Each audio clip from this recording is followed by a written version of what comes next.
Hi, good afternoon, everyone. Thanks for stopping and taking a few minutes to kind of hang with us today. So grab some lunch, grab something to drink, hang out with us, and we're going to chat it up for about 45 minutes. Thanks again. This is our second Women in Tech live broadcast. My name is Maryann Pagano. I'll be your host for today. We're going to kind of round robin. We're going to introduce ourselves and who we are and what we do. I am BlackHawk Data's Chief Executive Officer. I have been in the industry about 20 plus years. I've been on the VAR side my entire life. So I've been in what they call the middle of the channel. I've been in the sales spot, my sales and customer service pretty much my whole life. My reputation is built on who I am and what I bring to the table and my open, honest approach to handling my customers and my vendors. So I thank everyone for their time again today and their partnerships. And I'm going to kind of go around. Lisa, if you can just introduce yourself. Sure. Hi, everybody. Lisa Bresciani, the Director of Network Infrastructure for Reynolds Associates. I've been in technology also for 20 plus years, but I've been at Reynolds for the past 18. In management, I've been for about 13. Maria. Excellent. Thanks for having me, Maryann. I'm Maria Lehman. I'm on the New York Enterprise team at Fortinet, a global cybersecurity company.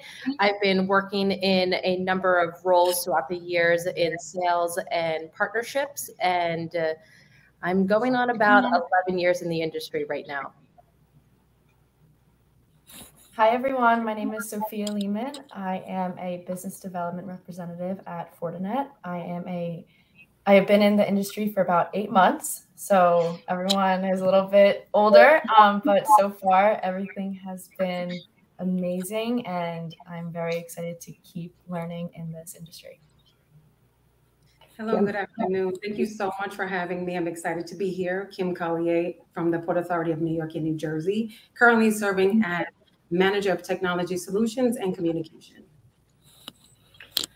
So guys, let's have some fun with this subject. I think one of my, being a female CEO in tech and an active female CEO in tech, it's kind of fun to figure out, how different people got into the tech space. So I'll tell you my funny story. So I went to school for technology, didn't do very well in school. And it was my grandmother who found a penny saver, watch me date myself here, who basically found a job and circled it. And it was for a computer company at the time. And she's like, well, go get this job before your mother kills you. Because at that point, I have a direction in life. And I got a job as a receptionist in a technology company. And I've been doing that pretty much ever since. It was a VAR at the time. So I've been doing that literally since the moment my grandmother circled that in the paper. So I always tell people that you don't pick technology, technology kind of picks you. And that's kind of the exact space I've been in pretty much forever. Lisa, how about you? What brought you into the tech space? I also fell into it. I went to school for psychology. So I guess there's parts of that could be relevant in any job. But I was working in a company and they were putting in a new point of sale system and nobody had free time to learn how to use it. So they're like, oh, you're new. You don't really have anything to work on. So you can have it. And I was like, oh, that's great. So I kind of took it from there. I got involved in understanding how that whole piece worked. And I realized, oh, this is interesting. And I kind of get it. So I went back to school and have been doing this ever since then.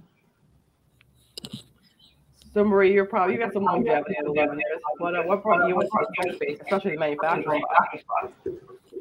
Sorry, I didn't catch that, Maryann.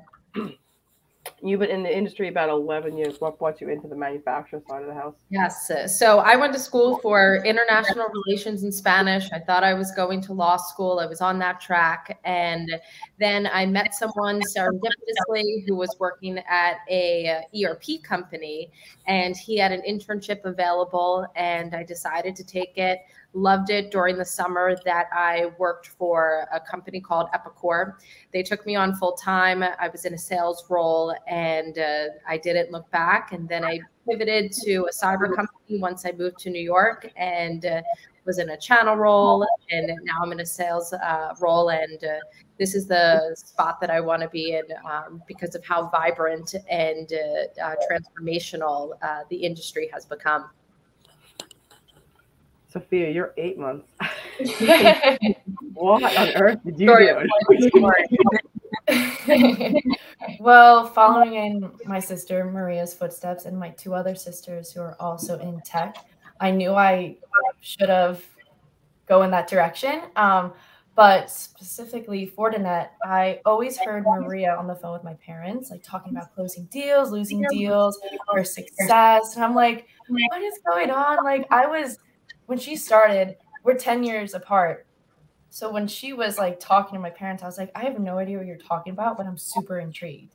So there was an opening position at Fortinet for a BDR, and Maria was like, go take it. And I was like, okay. And I did. And it's been the best opportunity I've taken. Sophia is also my roommate a couple days during the week when she has to be at the New York City office. So couch surfing and learning. I don't think it can get better than that. So you have two other sisters, both in technology. We do. Correct. What are your holidays like? You're more than welcome. Kim, how about you? So much like some of you, technology found me way back in the day. I was doing e-commerce at Dun & Bradstreet, and I thought it was amazing. I just kind of fell into it, and 9/11 happened, and I left there to go help protect the homeland at the Department of Homeland Security. But I missed that techie, component, and so I was kind of doing it as a side hustle. And so eventually, an opportunity opened up at the PA, and I came over here to do it full time. You've been there a while. I mean, you guys definitely you've made some good strides, right? Yeah. I think what happens is, we end up in roles that it doesn't get recognized as much, right? Because you're women, right? So I think a lot of times what happens is, especially Maria in a sales role, right? Most of the salespeople in our industry are men. Mm-hmm. Like, we don't have as many female, right? The ratio to female account managers to male account managers isn't that high. I think it's been really hard to watch that. How do you feel? You're definitely off balance, right? When I struggle trying to find females to do this, it's hard to find enough females. Yeah, I think there's a gap in talent that needs to be filled. And I think we'll see that with the next generation, because in university, STEM programs are now a big part of an undergraduate education. But from a mentoring perspective, I find that younger women are now very interested in the technology space and are starting to move in that direction. But in my case, I found that it was very much embraced to take a sales role, especially at Fortinet. And I have a number of mentors at all levels that are helping me along the journey to grow and evolve. And Fortinet's an incredible place to work. And bringing Sophia on board was easy too, because of reputation and credibility that you bring. So I think there's plenty of opportunity to come for women, and just, take advantage of it if you can. Yeah, I mean, Lisa, you have a big title, right? From a customer's perspective, right? When you look at directors, CIOs, CTOs, right? There's not many out there that you run across that are females. So thanks for coming on, by the way. So it's super important for me to have someone like you on. Mm-hmm. Yeah, certainly. I'm often the only woman in the room when I'm in, vendor meetings or design meetings or any of that. I'm very fortunate that there's a female CIO at my firm, and even her predecessor was female. So I think that, it's given kind of some good legs to stand on and be able to have that kind of behind me. It by no means that I haven't had to fight for some of the things that have come my way, but it's at least nice to not be the only female representing technology. But I'm often the only female in technology discussions. I think more often, maybe I'll see female account managers, very rarely SEs, or certainly not architecture. But my function today covers quite a broad spectrum. So I cover network infrastructure, anything voice, video, collaboration. And it's interesting, as things like voice and collaboration have become more mainstream, you see more females in that space. I think part of it is those are more everyday use tools that people have become accustomed to in their just everyday life. So there's probably sparked some interest to be like, oh, how does that all work, or how can I get that together? But I definitely see more female representation in those areas. Not so much in the engineering side. That's still, I think, a hill to climb for sure. an important one. But with your title, do you ever feel, because as a CEO, I've been in the room where it's like, well, they don't want to really negotiate with you. They want to negotiate with the guy in the room. Does that still happen to you even with your title? Probably less now, but I also have longstanding relationships with, I keep a close circle for the most part because I have, vendors that I've worked with for a long time that I've built strong relationships with. And even when I branched out from that, I'm usually introduced by someone who I've had a strong partnership with. I'm very fortunate that my direct manager, who is male, has always been a supporter. So in a room where I would ask a question, if they went to speak to him, or if a question was asked, he would always redirect it back and be like, oh, well, Lisa's the one who looks after that. And he still does that today. It still happens from internal folks who will ask him questions and he'll be like, oh, go talk to Lisa because that's her area. And I think that's important, right? If you're talking about how you gain, stake in and having a voice to be heard when it comes to technology, you need people around you that believe in that. And that'll kind of send the message to others. Not everyone always picks up on it, but I think you need those people who are going to lift you up, to kind of show what your skills are. Yeah. I mean, Kim, you're in a very male-dominated industry, right? Not just tech, but in public sector, right? I've walked your floor. There aren't too many of you. How do you feel in terms of like just obstacles and in your day-to-day? It's a struggle, I have to be honest. And it's not limited just to obviously my department. It's, old adage, men listen to men. So while someone is looking at you and they're nodding, they're not really listening. And if another man says the same thing, we've all heard it. Everyone's like, oh, that's a great idea. And I'm like, I said it 10 seconds ago. So getting it out of, I'll even have people call on me as the technical liaison or the technical resource. And then when I give them the guidance or, propose a solution, they're like, well, do you want to check with someone else, before we do this? Amen. And I'm like, no, I don't need to do that. So it's almost, training them to embrace whatever perception they have and to open their mind a little bit. But it's tough. No, it is, because I feel like sometimes when I'm in the room, it's like I technically have the highest title in the room. It's like, well, what about him? It's like, that's me. Yeah. I'm still a decision maker, right? Lisa, like you, right? We're still decision makers. Sometimes you have to say that I'm the decision maker. It stops with me. So either we can continue or I can leave because I have other places I can be. That's why I like Kim. She's sassy. I learned a lot of sassiness from Kim over the last 10 plus years that I've known her. I'm still not sassy. Sophia, learn from Kim. Sassy's good. Yes, definitely. Because you get that from experience, right? You get that from being overlooked, because you have to learn to kind of jump up, right? Even Maria, like you're fighting for accounts. Like if accounts come in, another counterpart wants that account, and it's both in your bucket.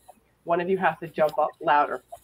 Yeah, it's about building credibility too, and having tough conversations if need be, and how you position it is incredibly important. And then once you have that credibility, people start to trust you and will buy you. So it takes years to build, though, especially in a market like the New York enterprise, where it's overly competitive and saturated. I think you have to also quiet. Oh, sorry. Yeah, I think you also have to quiet the noise a little bit and not play into the fact that maybe someone's overlooking you, and just continue on your course, right? You know what you're responsible for. And I definitely feel, I experienced a lot more of this when I was younger. I probably carried myself differently, right? I was probably more apologetic for the things that I was saying, as opposed to hearing, or observing maybe how I was being ignored. And I just kept going, right? Now I would just move past someone like that, or it wouldn't be the vendor I would pick, or it wouldn't be the partnership I would work on. And you surround yourself, but you have to make those choices. But the beginning of that is hard to learn and become comfortable in, right? Like, I'm going to give you my business because I want to work with you, like from my perspective, right? If I'm in a conversation with somebody, but if I don't feel I'm getting that same respect back, there's more than one people that do what you do. So I think some of it's about building that and just being comfortable and confident in that decision. I think that makes sense. One thing that I've always believed is that if you set a boundary or put limits on yourself, then you're not going to grow and be able to knock down that barrier. So if you have the ability to do that, that's going to really help with those tough conversations that you have when it comes to selling or buying, whatever the situation may be. I mean, Sophia, you're 8 months in. Have you seen any obstacles yet from being a female have you felt it at all yet? Honestly, I haven't. Every one of my colleagues and in the office, they have been more than welcome to help me and mentor me and give me any advice that I would want. I don't think my gender has anything I've had such a smooth ride, and I don't think my gender had like an impact on what I'm doing right now.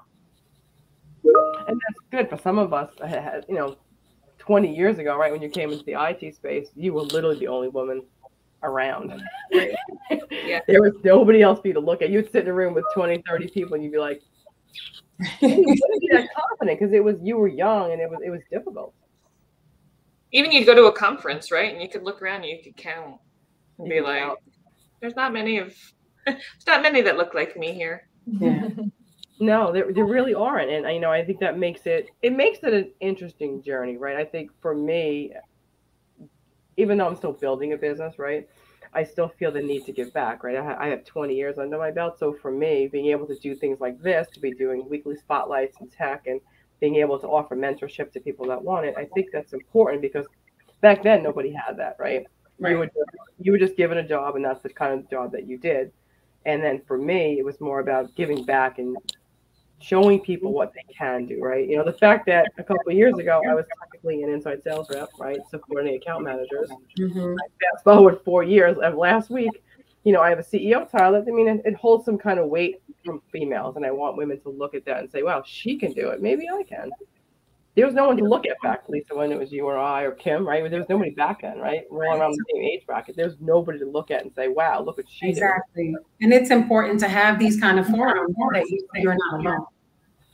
Yeah, because you do feel kind of alone because there aren't enough people. They always say it's lonely at the top, and I didn't realize until I did this what that actually means.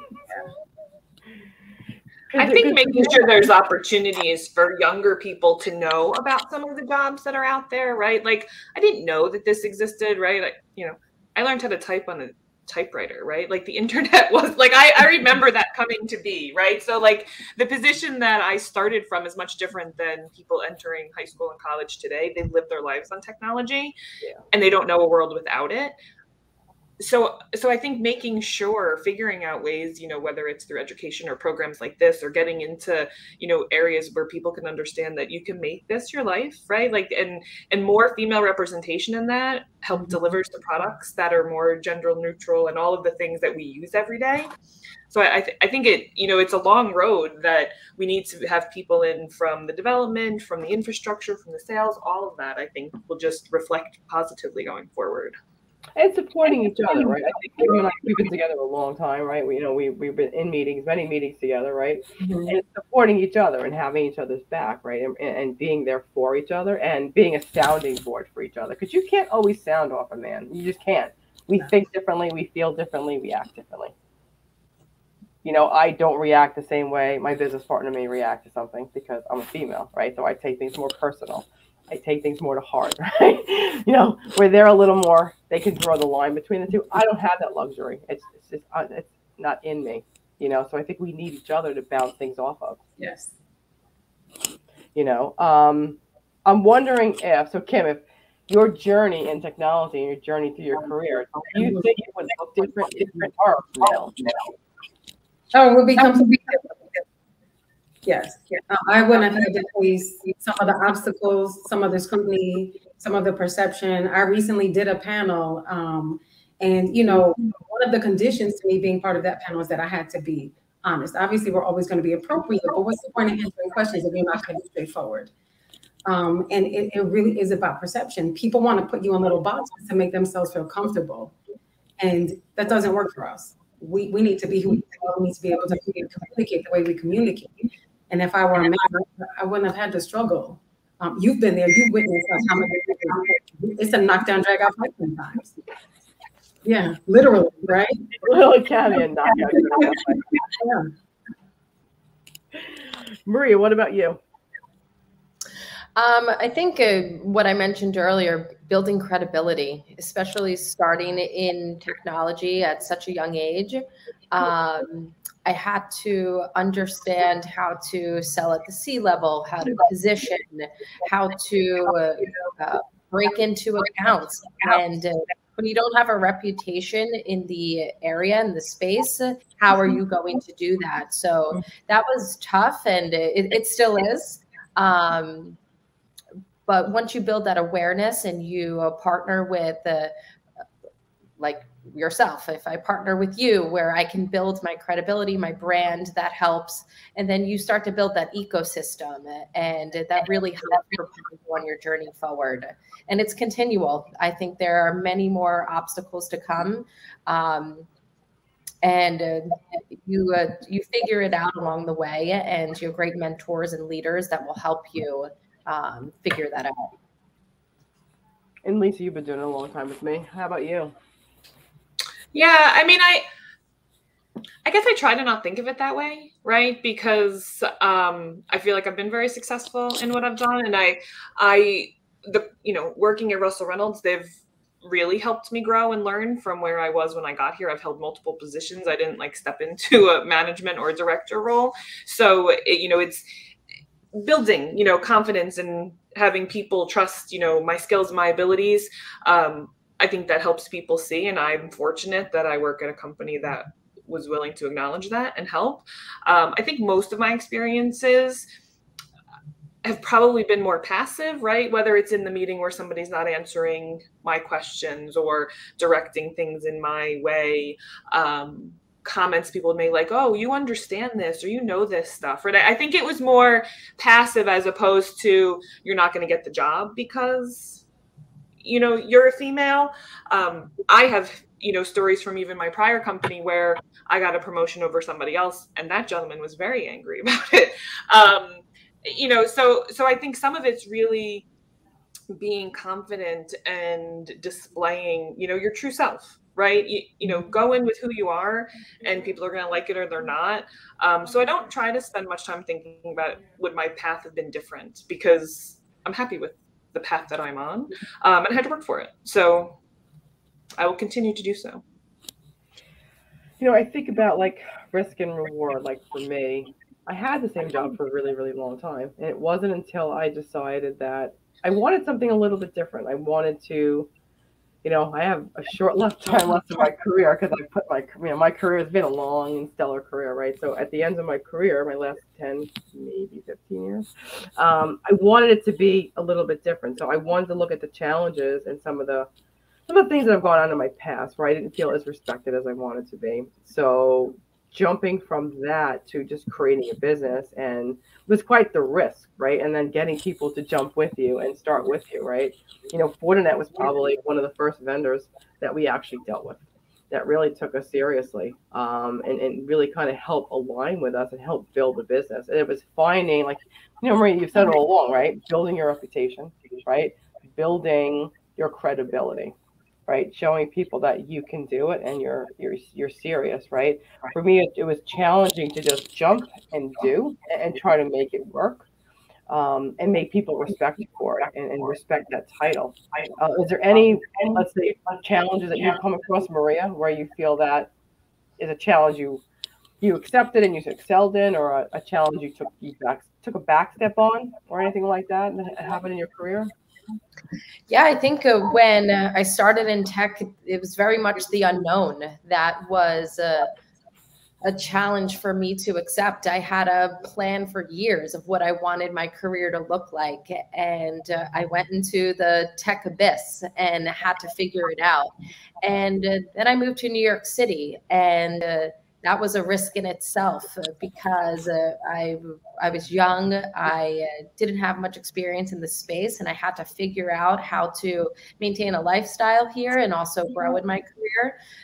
So those risks have been life-changing because I look back now and I see the diligence and the time and the effort that I put in to actually grow in my career. And there are many days that I wanted to quit and move back home and live a little bit more simply, but the reward is massive on the other side. So I'm very grateful to that. And Maryann, what you've done is quite an accomplishment. So, so I think we're all super proud, not only at Fortinet, but personally. I think the ceiling's very high too. So looking forward to see what else you can do. Lord, me too. I mean, Sophia, you obviously only been doing this 8 months. I mean, do you already feel a sense of accomplishment that you've kind of jumped into the tech space and you've kind of had a softer landing than like me or Lisa or Kim? I mean, I've had an advantage with Maria pushing me into the tech space and introducing me to all the leaders, and I've gotten to know them on a personal level. And I think that's a great advantage to have for my future. If I ever wanted to go to the next role, they would see me as not just Maria's sister, but as an accomplished Fortinet sales leader or something like that. So, I mean, I've had challenges, nothing like you guys. Like I work in sales, like with like calling prospects. And the biggest challenge that I had was a customer hanging up on me and like yelling at me, like, don't call me ever again. I was like, I'm sorry. Like, this is just my job. But a reward is the next call I have is a guy who would say, hey, I would love to sit down with the sales team and get to know Fortinet more. So there's always a risk and reward. That never changes, by the way. 20-something years, and I on prospects. We're on the prospecting side, so we know that it never changes, and it never gets any different. Someone will always hang up on you and yell at you. Always. That's one call that keeps you going. Yes, definitely, most definitely. So, if one of the things I always think about, right, as being a female, is trying to find other ways, other organizations, or other ways that women can keep in touch with each other. Are there any organizations or ways that you guys keep in touch or have suggestions to how we can stay in touch with each other? Like from an organizational perspective. I know Women in the Channel is very popular, and it's something that I've done in the past that I thought was pretty fruitful. But it's a great question that you raised, because I think there should be more organizations that we could join in whatever major city that we're in. And I'm not quite sure what our options are. Yeah, I mean, Women in the Channel is great, but you have to be on our side, right? It's not really for customers, really. It's really VARs, distributors, and and manufacturers, right? So there isn't too many organizations that can support the females in the tech space. I mean, Kim, you're in the public sector. Do you have anything on your side? So it's funny you ask that. I'm a huge fan of Shirley Chisholm. I mean, she said when there's no seat at the table, you bring a folding chair. So I created Women in Tech in the Port Authority because there was no place to collaborate. And it's not just about women who want to just continue in a career in technology or STEM, so to speak. It's people who have any kind of tech component in their existing role, but they want to feel more comfortable. Because we have a large population who's just not comfortable with the technology. We want to get them there, and they make sure that they have like a natural interest in it, right? Because knowledge is power. People are afraid of what they don't know about. I mean, Lisa, I don't know if do you belong to any organizations at all?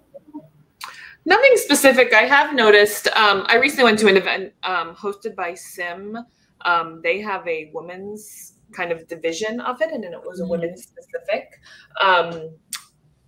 which I thought was very interesting. The whole event, it was hosted in New Jersey, and I thought it was fantastic. But I've noticed that more and more partnerships that I'm in, like Slack, for example, they recently hosted a roundtable.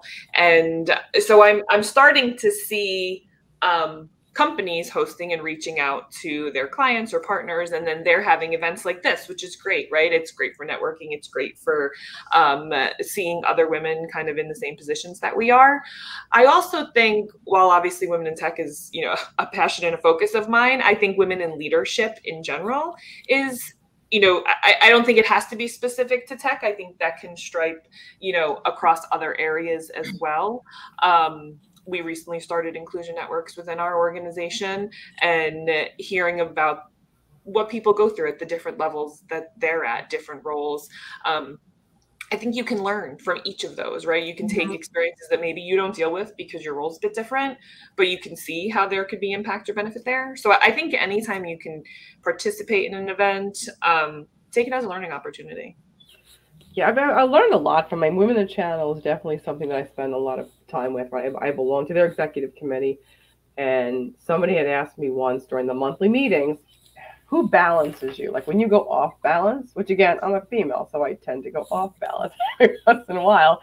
You know, who rebalances you? And, you know, it's been very helpful for me to have those executives, whether they're VPs of wherever, right?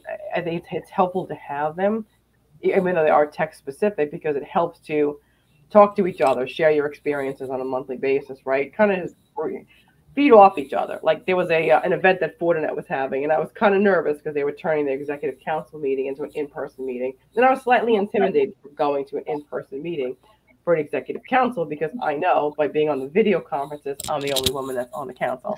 So I was super intimidated by going, because most of them are CEOs or CTOs of large resellers. And I was the only, what I call small reseller on the panel.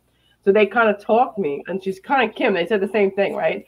If they don't give you the seat at the table, go find your own. That's right. My biggest fear was walking in and not knowing who to sit with, who to talk to. And they were like, you know what, if you're intimidated by a specific company, go take that chair next to them, go sit next to them, and make them uncomfortable. Don't you be uncomfortable. But that's a learning curve for me, Sophia, even now. I was going to say, that's pretty brave. I didn't have to do it because they canceled because of COVID, but I will do it when I have it. I think it's also interesting when you think about the social events that you have with partners, or, you know, when they have things, they're like golf outings or things that aren't necessarily, and I'm not saying women don't golf, and there are plenty that do, but I do feel like some of those things are very much like focused towards a camaraderie that I am not a part of. so you know, I've been invited to those things, and sometimes you're like, oh gosh, that's awkward. I don't do that sport. You're now with this group of people you don't know, right? Like, for people who are into that, that's probably very welcoming. But I think even opportunities like that, I'm sometimes a little gun shy on, because I'm like, oh, there's nothing about that seems like it's my wheelhouse. Oh yeah, because if you don't golf, what are you going to do the whole time? Sit in a golf course? Right. I don't golf. I've tried. I've been kicked off more golf courses than I care to admit. It's just not a sport that I can do. I mean, it's the same thing. It's very geared towards 90% of the population. You know, I've held events, right? We're doing one on Thursday night, right, at the Moxie. I guarantee of the 200 people, maybe 20 will be women, maybe 25. Lucky. You know, that's always, they was like, oh, do you want to do dancing? I'm like, no, because of the 200 people, there'll be 5 of us, and I'm not dancing for 2 hours. And you, I'm no dancing. So there's nobody there. So they only talk to the people, the small handful of people that are available. You know, and that's why I guess I do it, because I'm a female, so I do it generically. But like you said, having golf outings or, you know, stuff like that, or any kind of contact sport, a lot of us don't do that. No, right? The interesting thing is that's how I started to golf. I had a male boss who was a really good ally, and he said, you know, you're a woman, you're a Black woman. If you don't learn how to golf, no one's ever going to pay any attention to you. So I went to all the golf outings, and I took golf lessons so I could beat some of them. Good for you. Yeah. You still golf today? I still golf today. Really? That was a long time ago, and I still golf today. Yes. I don't golf at all. We should all go. I'll through my finger, but I've never actually golfed. Well, I think if I look at, so one of the questions I always like that I ask myself is, what would I tell my younger self, right? because I think back in the last 10 minutes, I told you it goes fast. Yeah. Look back to what would I tell my younger self, right? I would tell my younger self, and Sophia, you won't have this luxury, so I may have to pass on you. But we'll try it. What would I tell my younger self? I would tell my younger self to be more confident in yourself, to take more pride in who you are and what you bring to the table. And don't let people tell you that they made you who you are, right? People and the jobs and the companies you work for give you a forum. It's what you do at that forum who makes you who you are, right? No one does that for you.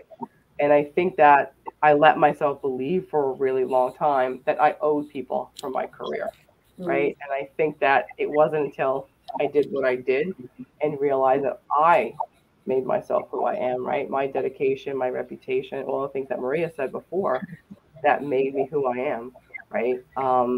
Lisa, what would you say to that? I would say confidence for sure. You need to start with confidence. I think even bigger than that, you have to, even if you don't believe it in yourself, you have to show it, right? Until you believe it, show it, and ask for what's yours. You know, like be knowledgeable in what others are doing around you and work for the same things. No one's going to hand it to you. Guys have no problem going in and asking for the raise, the promotion, the title, all of the desk with the nice view, all that. And we're just not known to be those people. I myself, right, when I was given my role, I was like, oh no, I'm fine where I am with my team. I'm good. And it was the CIO who was like, no, you need to sit there because that's the difference. Yeah. But you need to be comfortable in that and you need to own it and go after it because everyone else is. And if you're not, you're going to be left behind. That's good. Own it.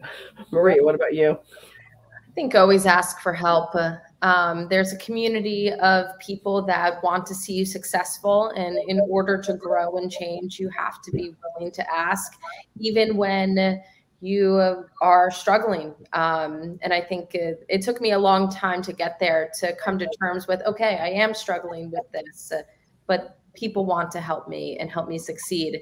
And I think, looking back, I don't think women should set limits on what they can do and what they can achieve. Realize that you can accomplish anything you set your mind to. And like both of you said, go after it and own it. There's a presence and when you command the room, that speaks volumes, and that will show to an audience too. Sophia, I'll ask you. Well, what Maria said, like, I was always afraid to ask questions, but now I know always ask questions because everyone is always willing to help. And no question is stupid. You know. True. Very true. So I just want to learn. That's all. And every obstacle that gets thrown your way, you'll always improve with that certain circumstance. Yeah. My friend Sassy Kim. It's a few things. So one, always the source, right? There's a lot of people that will discourage you, but they don't know you. Who are they? If someone tells you that you're too much or you're intimidating, that's not your problem. That's their problem. And I have to quote, like, my favorite Peloton instructor is Robin Arzon. She said, when someone tells you that you are biting off more than you want to do, tell them that you'd rather do greatness than swallow the other. We should do a women's event with Peloton and have Robin as a speaker. Oh my gosh, yes. Sign me up. Fantastic. I will be there. I think there's a whole group of them where they could have from Peloton. That would be great. Yes, Justin. I mean, they're all amazing and they're so good for your spirit. It really is a mind, body, like spirit balance when you do Peloton, and it really gets you ready for the rest of the day. It really does. They've saved a lot of lives and around me by making me do that in the morning. Well, I'll see you on there tomorrow. I was going to say, I'll look for you. I'm usually on around 5:30. Okay, cool. Yeah, me too. Yep. That's what I could use. I need that little balance, which I don't have today. That little pep talk. And it's all relevant. It's like they can see into your life. Yeah. It's kind of funny. I've never been a big J-Lo fan because she spends a lot of time in the news and She's got a whole bunch of stuff around her. But you know, she had an acceptance speech the other day, and I forgot one of the award ceremony. That was the first time I saw her, like literally say stuff that really kind of resonated. She started by thanking the doubters, the haters. She started by doubting the people who did not believe in her and thanking them for not believing in her and for not having her back. And that was the first time I've seen her actually do that. She was gracious to the people who tried to keep her from doing what she wanted to do. She thanked them all first, which I've never seen her do. That was such a human side that I've never seen in her before. That made me respect her so much more. Like, I actually remember that instead of the benefit stuff.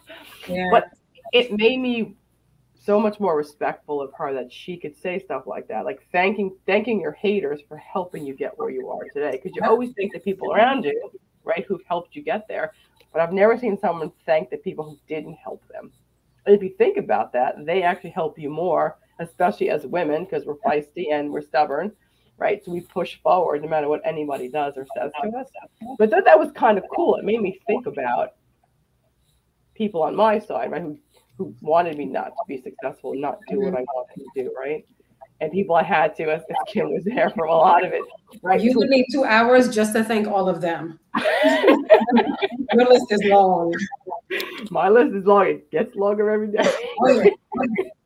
I mean, I don't know if anybody saw that, but I thought that was kind of cool. I think I saw it, and it was moving. It was. It was, and she doesn't usually move me. That was the first time she actually moved me to actually make me think of her. She's guarded because of so many haters, right? And I think you've learned to be that way as well. You have to protect your peace. Yeah, I think somebody told me the other day that it was a female CEO that I met through one of our business partners. And she basically said, "This is your house. You own it. You do it your way." That's right. Again, I'm not as spicy, but I'll work that way. Have it in you. Let it emerge. Yeah. It's there. Because you're speaking for others, right? I always told you that, right? When I was going through some tough struggles, right? I wasn't speaking for just me, right? I was always speaking for other women, right? Who speak as loudly or had as much sassiness to stand up and do what they had to do. I always felt like I was standing up for everybody else, right? And not just myself. So we are at almost 3-minute mark. I told you it goes really fast. Is there anything else, Lisa, that you think you want to share with the audience or the team? No, just, I mean, I appreciate the opportunity to be a part of this. I think events like this are fantastic. It's been lovely to meet all of you. And this is, I think, how we build networks, right? And together we can just help move things forward. Yeah. Maria? Yeah, just wanted to thank you for the opportunity and to meet fellow women in the space as well. I have a connection to Robin, so set something up. No promises though, but thank you again. It's a pleasure to just learn from others, and I appreciate it. Sophia, welcome to the tech space. Thank you. This any parting words from you? It's been such a great opportunity. This is my first Women in Tech webinar, so I'm very excited for many more in the upcoming years. And days or months. You that parting words for Kim. It's wonderful to meet you, Kim. I look forward to keeping in touch with you, and to everyone else, never, ever, ever give up. Never. All right, guys. Well, thank you very much. Thanks for having us, and we'll see you next time. Thank you, guys.